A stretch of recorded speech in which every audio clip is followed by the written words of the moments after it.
a ser avaliado. Agora, como eu falei, né, temos aqui um tópico especificamente norte-americano, né? Então, a compreensão do sistema do Federal Reserve, que é o Fed, que seria o sistema do Banco Central norte-americano. Então, aqui, como diria, né, o Fed, que é o Federal Reserve, o Banco Central dos Estados Unidos. É claro que aqui, uma ponderação antes da gente começar, se você quiser conhecer um pouco mais como funciona o sistema do Banco Central do Brasil, você pode entrar no site do Banco Central do Brasil, né, acho que é bcb.gov.br, e, consequentemente, no site do Banco Central do Brasil, você pode ver lá como se organiza o sistema financeiro nacional brasileiro, como se organiza o sistema monetário nacional, né?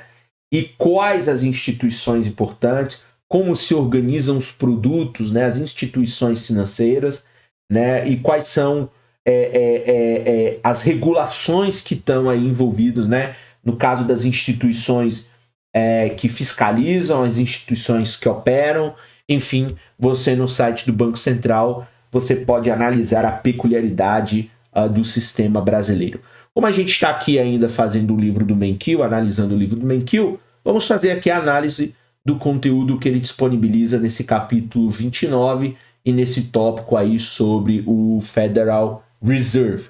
É um exemplo importante para se conhecer, mas é claro que se você estiver em busca de conhecimentos mais específicos do Brasil, provavelmente outros livros de introdução à economia seriam mais adequados e que alguns estão disponíveis ou estarão disponíveis aqui no meu canal do YouTube.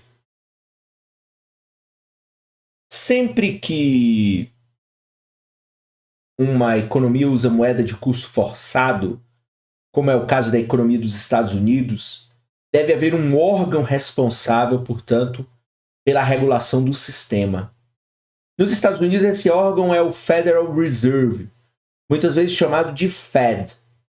Se você observar a parte superior de uma nota de dólar, verá que ela é denominada nota do Federal Reserve, né, ou Federal Reserve Note. O Fed é um exemplo de banco central, uma instituição planejada para supervisionar o sistema bancário e regular a quantidade de moeda na economia. Então veja, outros grandes bancos centrais do mundo são, então, o Reino Unido tem o Banco da Inglaterra, o Japão tem o Banco do Japão e a União Europeia tem o Banco Central Europeu. Então, cada banco desse supervisiona o sistema bancário e o sistema monetário nas suas respectivas regiões ou países. A organização do Fed. Aqui, então, uma seção um pouco histórica. Então, vamos lá. O Federal Reserve ele foi criado em 1913, depois de uma série de quebras de bancos ocorrida em 1907. Depois que uma série de quebras de bancos ocorrida em 1907, desculpa a leitura, convenceu o Congresso de que os Estados Unidos precisavam de um banco central para garantir a saúde do sistema bancário da nação. Hoje o Fed ele é administrado por seu Conselho de Governadores, que é composto por 7 membros indicados pelo presidente e que são confirmados lá pelo Senado americano. Os governadores têm mandatos de 14 anos. Assim como os juízes federais têm mandato vitalício para que possam ficar isolados da política, os governadores do Fed têm mandatos longos, cujo objetivo, portanto, é assegurar a independência de pressões políticas de curto prazo ao pensarem lá em formularem a política monetária. Entre os 7 membros do Conselho de Governadores, o mais importante, portanto, é o presidente.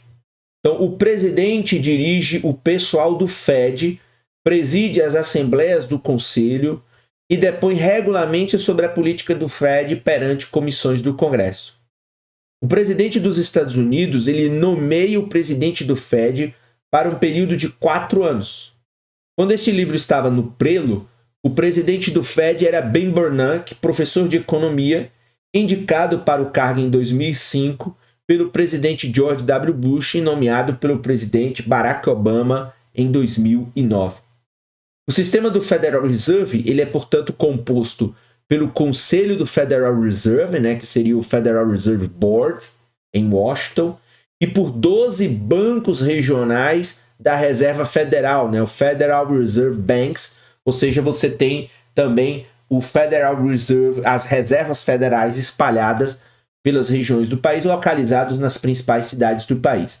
Então, os presidentes dos bancos regionais são escolhidos pelo conselho diretor de cada banco, cujos membros são normalmente selecionados na comunidade bancária e empresarial regional. Então veja, o Fed ele tem duas tarefas relacionadas. As funções, né? Qual é o objetivo, portanto, de uma instituição como essa? A primeira é regular as atividades dos bancos e garantir a saúde do sistema bancário. Então essa é a função principal, né? Supervisionar o sistema bancário, né, as atividades dos bancos, e garantir que o sistema ele seja saudável, né? Que você não tenha, por exemplo, como aconteceu lá em 2009, né, uma quebra generalizada. Essa tarefa é basicamente responsabilidade dos bancos regionais da Reserva Federal.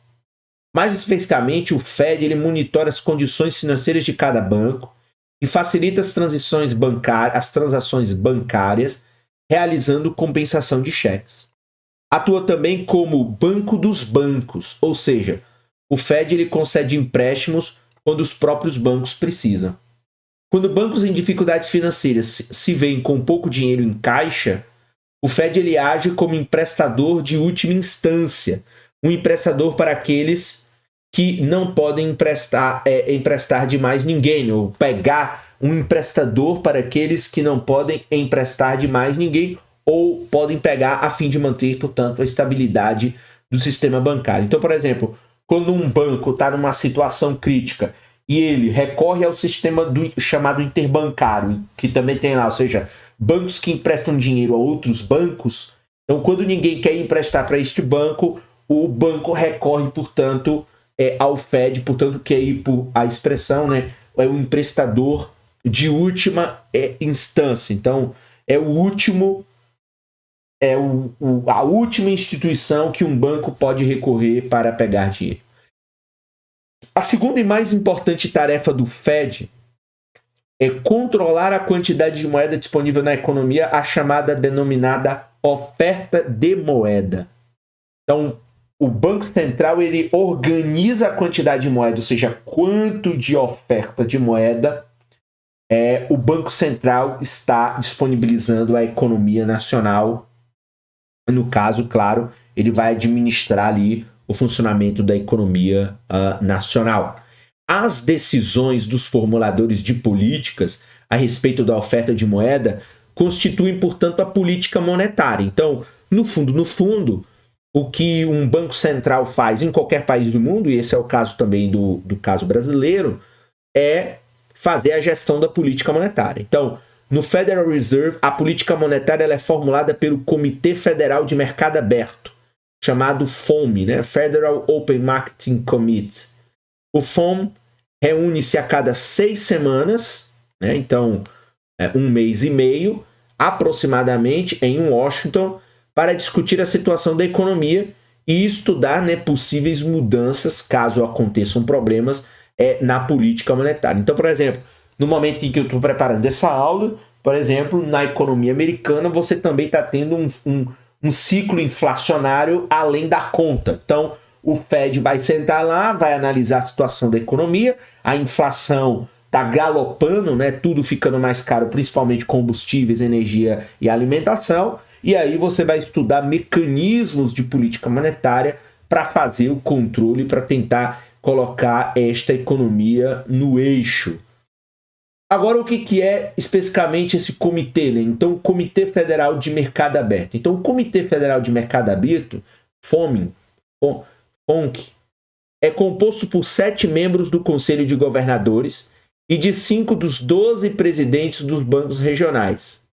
Todos os 12 presidentes regionais participam das assembleias do comitê, mas apenas 5 deles têm direito à volta. Então, periodicamente, então esses presidentes regionais, você tem um rodízio entre esses 12 presidentes regionais para determinar os 5 que terão direito a voto. Então você vai circulando de maneira a ter um sistema de governança bem participativo. Contudo, o presidente do Fed de Nova York sempre tem direito a voto. Por quê? Porque Nova York é o tradicional centro financeiro dos Estados Unidos e porque todas as compras e vendas de títulos do governo são conduzidas pela mesa de operação do Fed de Nova York. Então, aí no caso, uma especificidade por conta da importância da cidade de Nova York. Por meio das decisões do comitê, o Fed tem, por exemplo, o poder de aumentar ou diminuir o número de dólares na economia. Então, utilizando uma metáfora simples, podemos imaginar que o Fed imprima notas de dólares e as despeje de helicóptero por todo o país. De forma similar, podemos imaginar que o Fed use um aspirador gigante para aspirar notas de dólares às carteiras das pessoas quando ele quer, por exemplo, fazer uma política monetária restritiva. Então, quando eu percebo que a economia precisa de mais moeda, o Fed vai e despeja moeda na economia. Quando eu percebo, igual agora, que eu tenho um momento inflacionário, talvez a política seja aspirar, puxar, recolher essas economias, essas moedas, essa moeda da economia. Embora na prática os métodos do Fed para alterar a oferta de moeda sejam muito mais complexas e sutis do que essa metáfora do helicóptero e do aspirador, serve como exemplo para entender o que é o objetivo e o significado da política monetária. Então, o governo vai monitorando a oferta de moeda e vai lá administrando essa quantidade de maneira a verificar, claro, de maneira macro, portanto, isso é um assunto macroeconômico, nacional, agregado, a autoridade monetária vai especulando, neste caso aqui dos Estados Unidos, de 6 em 6 semanas, o que está acontecendo com a economia. Veremos mais adiante neste capítulo como o Fed altera verdadeiramente, portanto, a oferta de moeda, mas vale observar aqui que o principal instrumento que ele usa são as operações no mercado aberto. Então, por exemplo, a compra e a venda de títulos do governo dos Estados Unidos.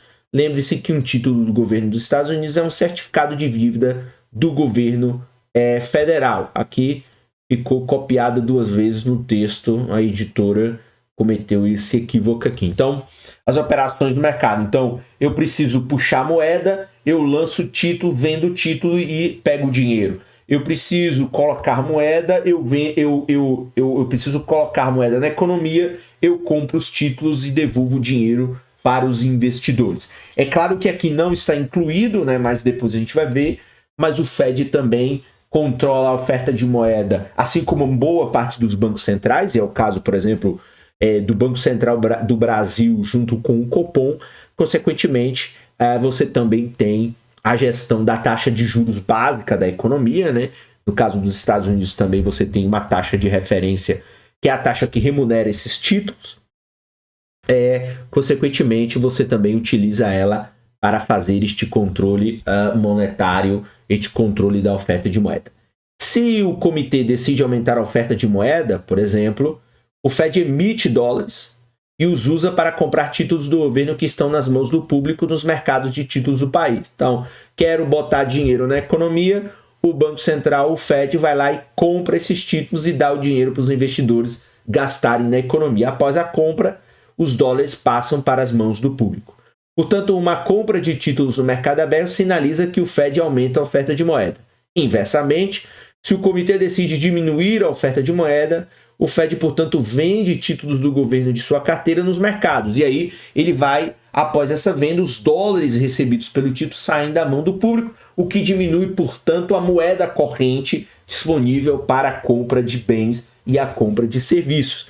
Portanto, uma venda de títulos no mercado aberto realizada pelo Fed reduz a oferta de moeda. Então, veja, o Banco Central é uma instituição importante porque mudanças na oferta de moeda podem, portanto, afetar o destino, a trajetória da economia. Então, o Banco Central é uma instituição importante porque mudanças na oferta de moeda podem afetar profundamente a economia.